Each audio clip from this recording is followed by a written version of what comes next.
Coach Indra sesekali memberikan sebuah instruksi kepada para pemain. Pun tidak semuanya on target, tapi skema permainan.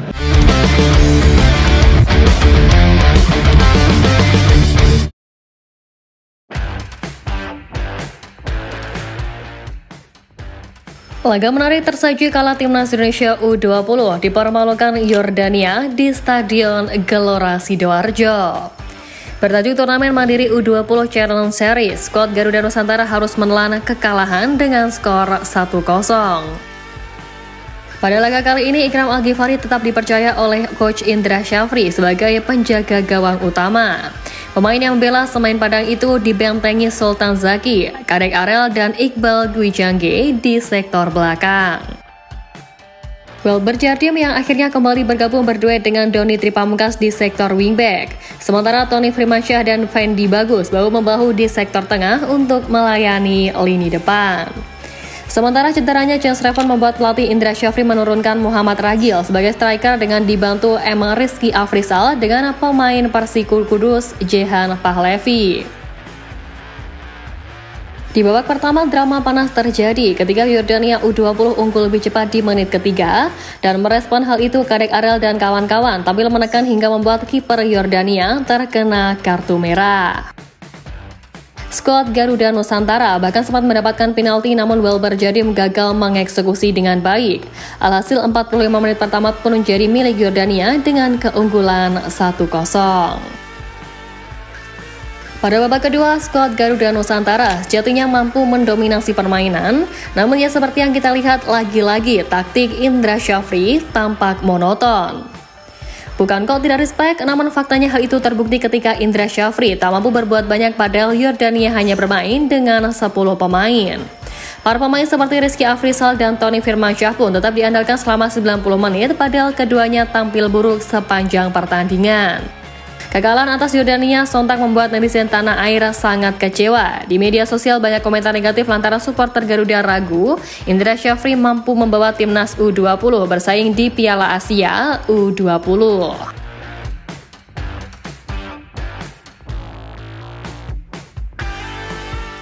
Nah, sebelum laga ini bergulir, pelatih timnas Yordania U20 Peter Mendersma menyindir cuaca di Indonesia yang disebutnya sering hujan dalam beberapa waktu terakhir. Pelatih berpaspor Belanda itu sama sekali tidak mengeluhkan cuaca yang kurang mendukung tersebut dan bahkan mengakui anak asuhnya sudah beradaptasi. Yap, dengan nada yang cukup sombong, ia mengatakan kalau timnya sudah terbiasa dengan adanya perbedaan cuaca, hujan, dan bahkan perbedaan waktu. Penampilan skuad yang dibesutnya di laga perdana ini, ia jadikan bukti betapa Yordania U20 telah mempersiapkan segala hal sebaik mungkin. Kami sedikit lebih awal daripada Surya dan India di sini. Jadi kami sedikit lebih terbiasa dengan cuaca, hujan, dan perbedaan waktu. Saya pikir itu sangat bagus bagi tim. Jelas Peter Mendersma.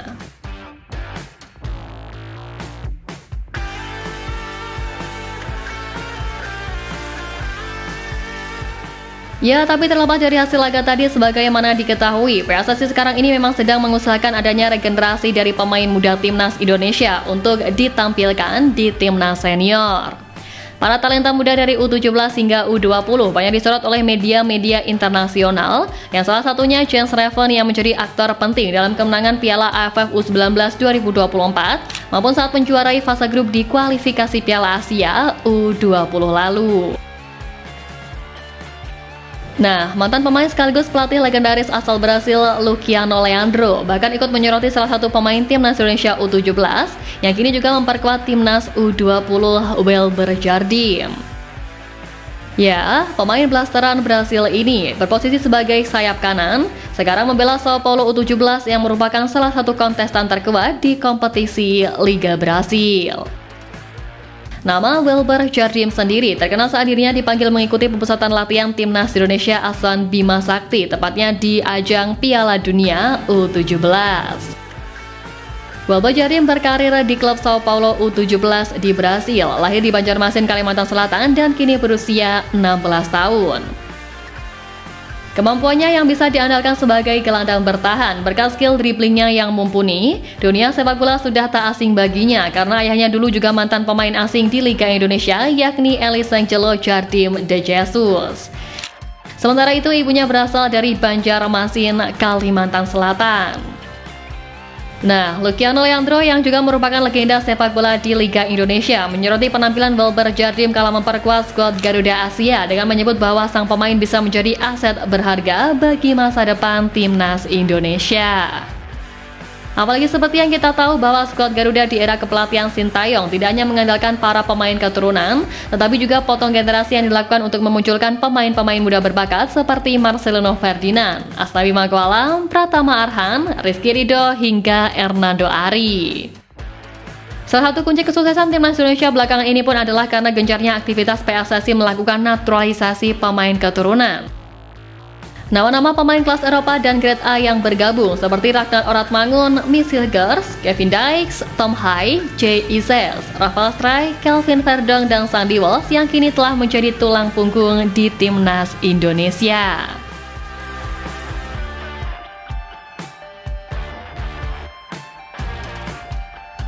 Kemudian Welber Jardim yang kini juga menjadi andalan di timnas Indonesia U20 juga mengaku bangga bisa membela tanah leluhur dari ibunya ini. Ya, meskipun pemain berposisi bek kanan itu masih berpeluang besar untuk membela Brasil, namun hatinya telah terlanjur jatuh kepada Indonesia. Mulai dipanggil pelatih timnas Indonesia U17 Bima Sakti untuk mengikuti seleksi jelang Piala Dunia U17 2023 pada Agustus lalu, kedatangannya membuat Bima Sakti terkesima dan menjadikannya sebagai pemain andalan di Piala Dunia U17 2023. Nah, jika menilik alasan Welber Jardim membela Indonesia daripada Brasil, ia sendiri mengaku tidak tahu secara pasti mengapa ia memutuskan untuk menjadi warga negara Indonesia. Selama tinggal di Brasil, Welber Jardim masuk ke beberapa SSB di sana hingga akhirnya pemain berusia 16 tahun itu dikontrak Sao Paulo U17 sampai saat ini.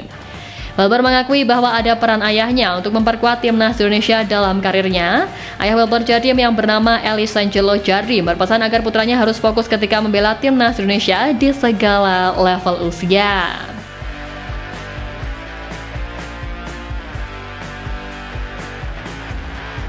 Ya, performa luar biasa dari Welber yang masih berusia 16 tahun, mau tak mau pun juga akhirnya membuat banyak pihak tertarik untuk memboyongnya.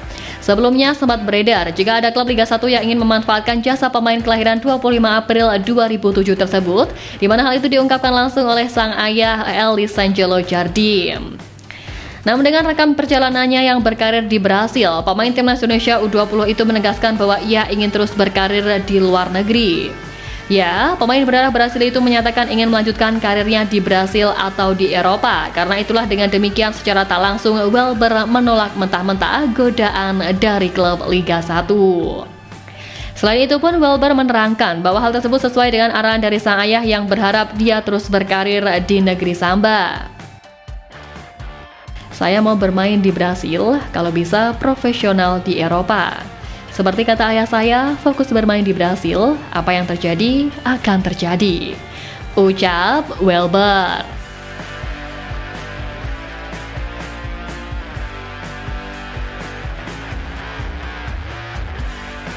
Ya, terlepas dari itu semua, sekali lagi perlu diketahui bahwa turnamen mini di Sidoarjo ini dijadikan simulasi Piala Asia U20 bagi skuad Garuda Nusantara. Dengan tajuk Mandiri U20 Challenge Series 2025, turnamen yang digelar pada 24 hingga 30 Januari ini juga diikuti oleh negara-negara lain seperti Suriah, Yordania, dan India.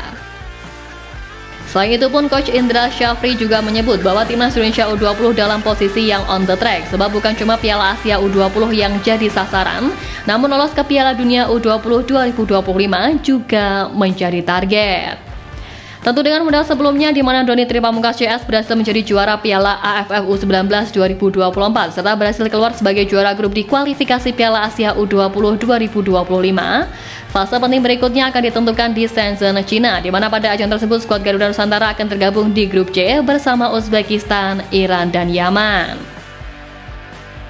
Dan menilik persaingan yang bakal terjadi itu, Coach Indra Syafri mengaku optimis dengan persiapan yang baik serta modal dari ajang kali ini. Timnya bisa lolos ke persaingan grup C Piala Asia U20 dan lolos ke ajang bergengsi dunia level umur itu.